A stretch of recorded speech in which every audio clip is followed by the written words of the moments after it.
corrosion. Well, snap. Surely. Does she got gas in her? It's smooth. Woo! I heard the mud. Welcome back to the Sleeper Dude 2 YouTube channel. What's up? Today, me and Ralphie are messing with this Mercury Zephyr. Now, normally you see the whole process, but I kind of got in a hurry and it was pouring the rain. So we took the carburetor off this and put it in the ultrasonic cleaner. You can see how much better it's doing. But what this thing was basically doing was you could put gas in the bowl and it would start and run. And then once it ran out of what was in the bowl, it would die. And that's a bad deal, you know. We love driving this thing. It's a really nice survivor car. So what we ended up doing was getting a kit, rebuilding this whole thing. We're hoping it works. We got a new needle and seat, cleaned all our passages, all new gaskets and everything. And I took a bunch of junk off of it. So it had a thing in here, which was an on and off shut off valve for the bowl vent. And I just left the thing off completely. And it also had a big solenoid here that was electric. That was the anti-diesel valve or something. I took it off completely. So we're doing a little experimenting today.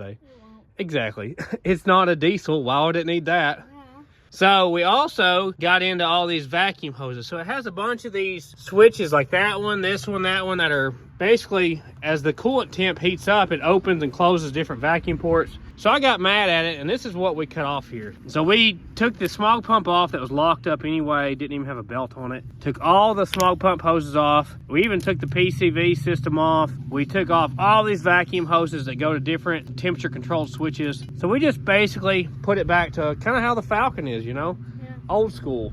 I just put gas in the bowl. We're gonna see if this thing works now. Ralphie's dying to see if it runs because we haven't been able to drive this to town in a couple weeks because of this. This thing's luxury. Yes, it is. Very nice. All right, try it again.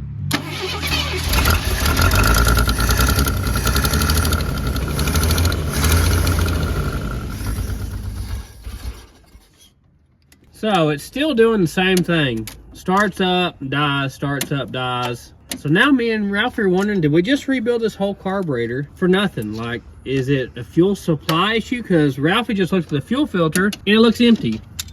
So we're gonna unhook this and crank it up again and see what it looks like. It's showing it has half a tank.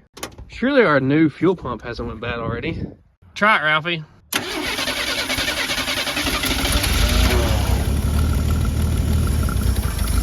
He is not pumping a bit of fuel. No.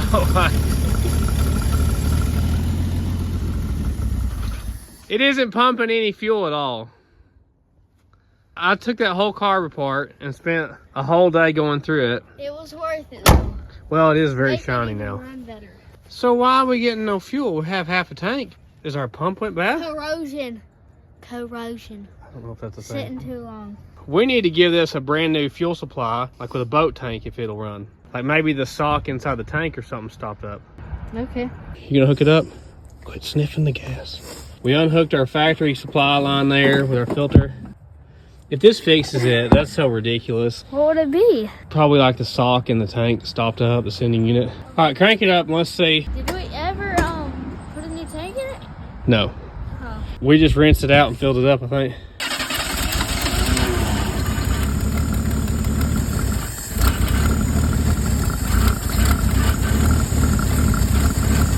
Still no fuel. Our pump has went bad. No way. Our fuel pump has went bad. Look, it's still not pumping fuel. It didn't pump anything out of that. Wow. Well, snap.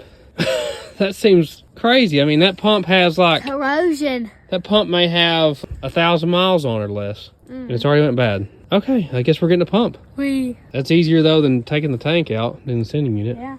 The only other option would be if this fuel line right here is clogged up. And see if that's a possibility, but that wouldn't really make much sense.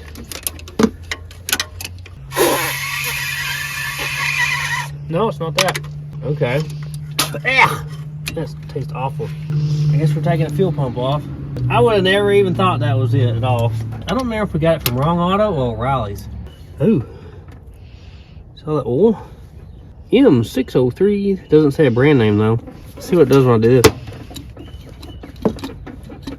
I hear it doing things.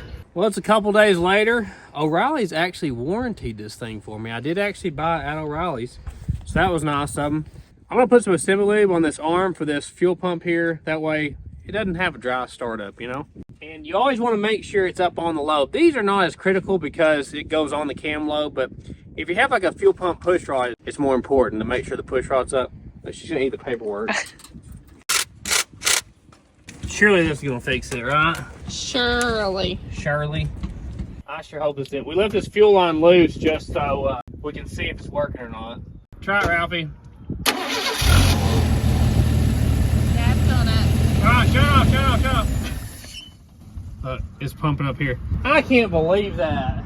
The way it was acting, I thought, well, it's the needle and seat stuck or the jet stopped up. It would only run if I poured fuel in it, you know. And it had a new fuel pump. I never thought the brand new fuel pump because we only took the top off this. We never rebuilt it all the way. I just assumed that it was the carburetor. So sometimes, guys, it's easier than what you think it is. Look at the basics first. Does she got gas in her? Sometimes you gotta check that stuff first. This time, we got a bad pump. Hopefully this one will last longer. All right, crank it back up, Ralphie. That's crazy. Well, at least we got a rebuilt carburetor too now. There you go. It's all new. Pine Sol did its work. Let's test drive it. And I really like how we simplified this thing, getting all that junk off the engine.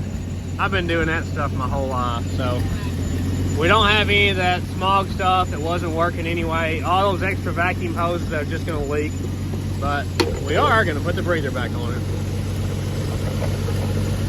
Who better to drive it, right? It's just too good a car to leave it sitting like this, you know? I don't think I've even drove it since we cut the exhaust off of it out on the road. Exhaust about fell off. Whoa, what are you going so fast for? I like it. It's smooth. It is smooth. It's a smooth car. Oh. Well, Ralphie, success. I just put the timing light on it and we added a few degrees of timing. Appeared to be really low on timing. The steering's awesome, isn't it? Yeah. All right, guys, we'll see you in the next video. Woo! Keep them on the road, keep them maintained. It's part of it. Don't you be spinning now. Ah, I heard the mud. I didn't think it would. I thought it would just catch. Check us out on other platforms at Sleeper Dude 88.